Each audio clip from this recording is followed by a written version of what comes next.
The Brat green, what does it represent? I really enjoyed that some people like absolutely hated it, and some people were writing these kind of like essays on, you know, why it was good, and obviously that was, you know, the point of the whole thing, and kind of like taking this like pop art angle of like, yeah, you might think it's bad, but you didn't do it. Brat Summer, everyone! Brat Summer! Are you having Brat Summer? I'm having a Brat Summer. After those couple of months I had this year, I sure as shit going to have a Brat Summer. Alright, question to you. Would a German vegan sausage company, a wall in Brooklyn, New York, a color with history of toxicity, a US presidential candidate, and a British pop star sensation have in common? Riddle me that. Brat! Alright, so if you haven't been chronically online for the past 2 months, or you just happen to fall out of a coconut tree. You think you just fell out of a coconut tree? You definitely stumbled upon Brat Green on your social media feeds. Brat everything. Brat graphic design, Brat memes, Brat items, Brat fashion, Brat styling, Brat happening, the whole Bratification of the digital sphere. The Brat Green took over the digital collective consciousness thanks to Charli XCX and her album that she launched on June 7th. But Brat didn't happen to be just an album launch. Since then, it skyrocketed in popularity, morphed into cultural phenomenon that permeated far and wide the zeitgeist of summer 2024. And it all happened because of a very simple, but genius in its simplicity really, image. A square format with a blurry word and an acid green background. The album itself turned out to be highly successful, receiving praises from critics and fans alike. The album itself, apart from amazing bangers, is full of contemporary and digital pop culture references that feel very now, very 2024. It highlights past Twitter beefs and Times Square crowd. It features the current internet's who's who. It harks back to Sophie. For instance, in the track 360, Charli sings "I'm So Julia," referring to the omnipresent it girl of the moment, Julia Fox. Like, what does it mean to be so Julia? Just being that girl.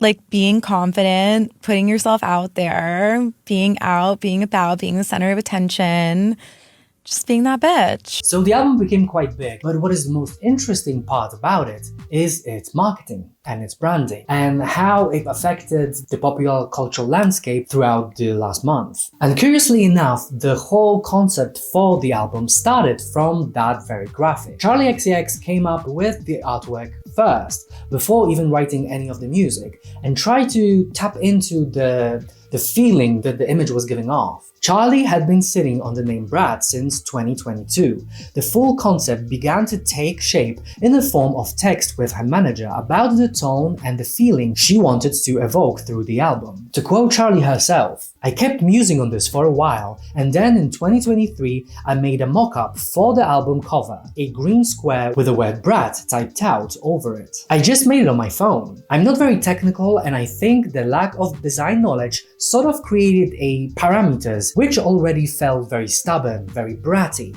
I hadn't started making much music at this time, but the cover was sort of a guiding light in a way." So in this circumstance, when she focused on the image as the first point of reference to create the whole universe of the sound and the artistic intent and the philosophy of what the album is supposed to convey, I think it is quite interesting to focus on the actual graphic itself. And I just want to look into it and see some previous uses and where the things came from, and look at its predecessors to understand the kind of context, because as we know, You exist in the context of all in which you live and what came before you.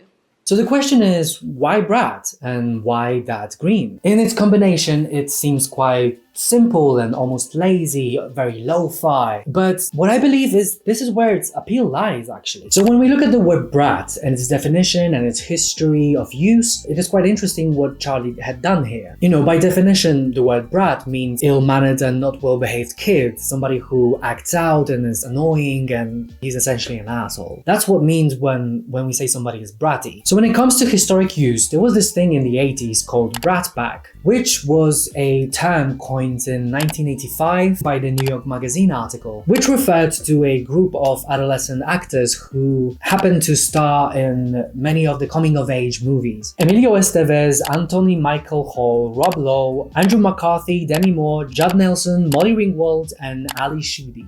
And what is interesting about them is that when they were called brats, the Brat Pack, they were so defensive about it and so apologetic, and they just didn't like it, and they were very outspoken about them being called brats. It had a negative connotation and they didn't really appreciate it. I just remember seeing that cover and thinking, Oh, I'm really sorry that article had to come out. I hated the Brat Pack for decades. Why did we take it as an offense? Well, As opposed to like a brat. because we were young. We were afraid we were brats, you know. You know, and fast forward to Charli today, and it's very interesting to see how she kind of reclaimed the term brat for it to mean something positive. As opposed to like the brat. According to her, brat is less of a person that's just annoying and more someone who is kind of celebratory about one's sense of irreverence. The kind of person that is a rave culture aficionado with hints of irony, nihilism, and hedonism. Charli herself talks about brat signifiers. I saw you posting about a Brat Summer. What do you think of the Brat Summer essentials? Because I saw you on like a speedboat. That's Brat Summer. It can go that way, like kind of like quite like luxury, but Yes. it can also be like so like trashy. Just like a pack of cigs and like a Bic lighter Yes. and like a strappy white top. Yeah. With no bra. Yeah. That's like kind of all you need. Do you know Hang what I mean? on. Yeah. And listen, I know that she's a little bit vague here, but I think that's quite purposeful of her. She provides you kind of a framework for your own party girl / party boy era. A bit grungy mismatch, a bit DIY styling, with a dash of that Y2K excess. You know, what would being bratty look like in 2024? And then on the other hand, you have the choice of green. Green is a kind of color that, depending on the type of green, it gives you completely different feel to it. You know, all the kind of sage greens and gray greens that we see in interior design these days, they are very calming, very soothing, and kind of tasteful in a way. And we see this kind of soaring popularity of that green. But those kind of oversaturated greens, lime greens and acid greens and those kind of sludge greens, they all have a very similar cultural association and their own specific history to them. Going back as far as the 19th century, you have, for example, this color called Scheele green, a green invented by a Swedish chemist, which was used in wallpapers of the Victorian period. And it's those famous wallpapers that, because of the pigment that had arsenic, was peeling off the wallpaper, and with time and with moisture of the air was inhaled and subsequently metabolized, causing people go mad or straight up die. For a long time, people didn't know what was causing those deaths, and upon realizing that it was because of the green, it started to have those connotations as something deadly, lethal, and toxic. Then you look at the end of the 19th century and you have absinthe, for example, which famously made people have hallucinations, and it's associated again with that green of that liquor. You know, those kind of getting high from the booze and seeing fairies, and, you know, this kind of Alphonse Mucha women, fairies sitting on your shoulder and whispering to you some very weird ideas and having some weird visions. Again, this green works in conjunction with something that is very kind of poisonous, kind of mind-altering, kind of toxic, kind of, you know, something that provides you with certain kind of sense of alterity. Fast forward to the 80s, you have this kind of green being associated with sludge and slime, you know, like things like Nickelodeon, something associated in culture with horror or with gore, something that is, you know, even though the green is something natural, that shade of green is very unnatural and very something that is just at odds with our humanness in a way. And it's interesting that Charli XCX chose this oversaturated spectrum of green for her album. For me, that color felt like the most wrong out of all the options we had. The most off, the most uncomfortable, the most disorientating. And that is exactly why I chose it. You know, it's so out there, it sticks out like a sore thumb, and that's the whole purpose. Because it's being bratty. To oversaturate sort of develops this entirely new language of a color. It's like when you say the word over and over again, and then it suddenly doesn't make sense anymore, and sort of begins to sound like a different language or possibly even nonsense. That's what I wanted with the green of the album cover. Imogen Strauss, the longtime creative director of Charli's team, later adds, "We wanted something that felt the least pop, the least accessible, the most jarring. Green is that color. It's the shade of green that is just the right amount of ugly. It's not everyone's cup of tea, but the girls who get it, get it." But I think that the best is being described by Terry O'Connor, the marketing genius behind the Brat wall. It's ultimately the color of the internet brain rot, which I think is beautiful. Internet brain rot. Internet brain rot. I think it perfectly kind of circles back from the absinthe-induced highs and the hallucinations of Victorian wallpapers. Here we have this reiteration of that same phenomenon, but during the digital age. And I think it depicts it beautifully. The color of internet brain rot. Another aspect is this use of font and the kind of fuzziness of it. It looks like something that is so lo-fi, and it looks like a JPEG that is 30 by 30 pixels and somebody tried to enlarge it 500%. In its nature, kind of harks back to the digital reality, something that you would see on your phone screen or on your computer, and this kind of amateurish feel to it is something so at odds with what we usually see in something as professional and as commercial as an album artwork. The graphic looks still kind of interesting while it's used in physical spaces. Once you see it used in real world, it kind of gives you this dichotomy of online presence actually existing in real life. I think in a way it's a form of reclaiming physical spaces since we live online so much these days. And this is exactly what happened with the now famous Brat wall. 2 months in advance of the album launch, there was a mural that was quietly erected in New York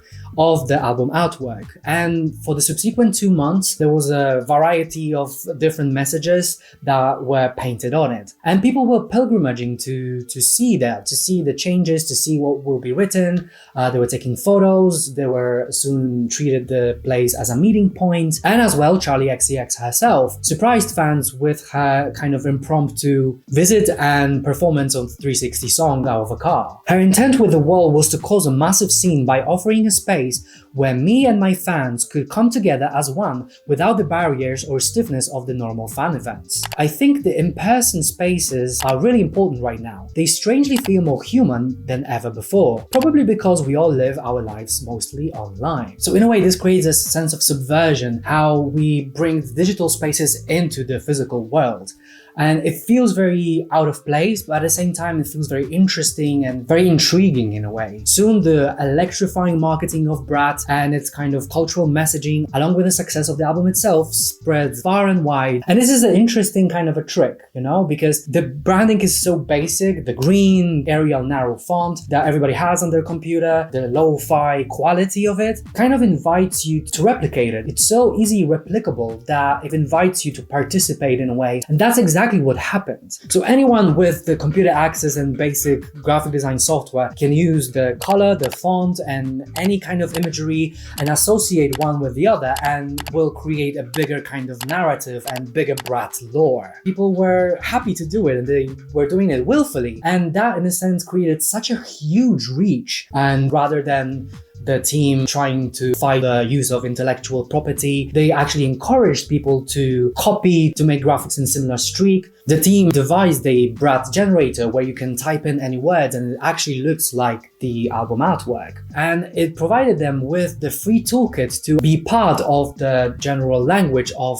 what the Brat tried to entail. Charli XCX managed to incite a cultural takeover in a blitzkrieg fashion. Takeover of the term, takeover of the color, takeover of momentum, and takeover of discourse within the cultural space. With a meaningful combination of term encompassing the color and color encompassing the term, and both encapsulating the implied philosophy so well that it led to the wide dispersion throughout the internet in a very honest and organic fashion. The cultural moment reached so wide that it even tapped into the US presidential candidate Kamala Harris. Charli XCX tweeted that Kamala Harris is Brat. Subsequently, Kamala Harris' team took to Twitter, or x.com, and devised a cover photo in a Brat-like fashion. And now, what initially started as something for the people in the know and the fans of Charli, as this kind of alternative cultural moment, it burst open into the mainstream, and now we're seeing, you know, programs like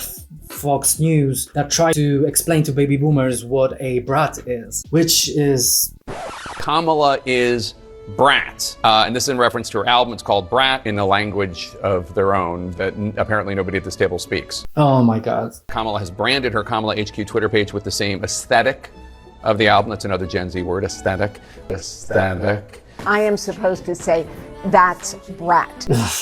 And for those who are not in the know the way I am, that is a cool thing. I have brought some notes. Okay, here we go. You're just that girl who is a little messy and likes to party and maybe says some dumb things sometimes. I will aspire to be Brat. I will aspire to be Brat. You just have to say that you're fun when you're not really fun, but you just can't get into it because Please they make would it never stop. understand. It's like watching somebody explaining to an ancient Aztec what a wireless printer is. You know, and soon it was quite obvious that the machinery of capitalism will try to dip its toes in it, trying to spiral into this whole trend thing that, you know, anyone and everyone and their grandmas trying to capitalize on the Brat mania. From brands trying to advertise the color of their collections, like Kate Spade, now suddenly marketed Brat, to cakes and to UK rail companies promoting their trains, and, you know, the whole shitstorm hit the fan. It's also very interesting because even though that the brand's trying to capitalize on this cultural momentum, the Brat movement in of itself, in its intent, was a very DIY, and people were thrift shopping to do styling, and they do their own makeup with the Brat written on it, and they dye their hair by themselves. It has this very DIY vibe that everybody can participate in the moment, so it defeats the purpose for the brands to jump on the bandwagon because it feels very insincere. And what's the point of doing that? You're just annoying people because it's so obviously, it stems out of greed essentially. But you know, it was foreseeable, and as always, it usually happens with cultural movements that happen so quickly. There's always some, you know, marketing execs that are trying to dovetail fun that we have. And it's just like, you know, it's so insincere, and you get to see where's the tipping point of before it was something that's organic and people were willfully participating in it to have a moment of the sense of togetherness. And now it just kind of, you know, it went past the tipping point where just, you know, big companies are trying to be like, oh yeah, this is what the younglings like, let's do this. So yeah, you know, whatever. And I think this is perfectly depicted by a account called Dank Art Director Memes, with a Simpson meme and the caption that says, I think the Brat hype's rotted right to the core. From all the threadbare caption copy, from all the corporate bores, they all boiled Brat down to some social tagline. And what I find is kind of scary, makes me just want to drive my phone into my forehead and scream into the void. Can culture not just have anything nice without it being rinsed by boomers and PLCs for once? And I don't think it's gonna happen in our lifetime. There is such an amount of cultural velocity, and so surprising and so astonishing just how quickly the Brat imagery traversed across the mediums. The album didn't come out, it literally came out a month ago, but you know, the Brat is literally everywhere, and it's so interesting the speed with which that happens. That doesn't happen very often, that in consequence we are having this moment that is, you know, so organic and so interesting. So yeah, that's all about Brat Mania Summer 2024, and that's all from me. Yeah, like, comment, subscribe, support me on Patreon, and cheers. Have an amazing Brat Summer. Okay, bye.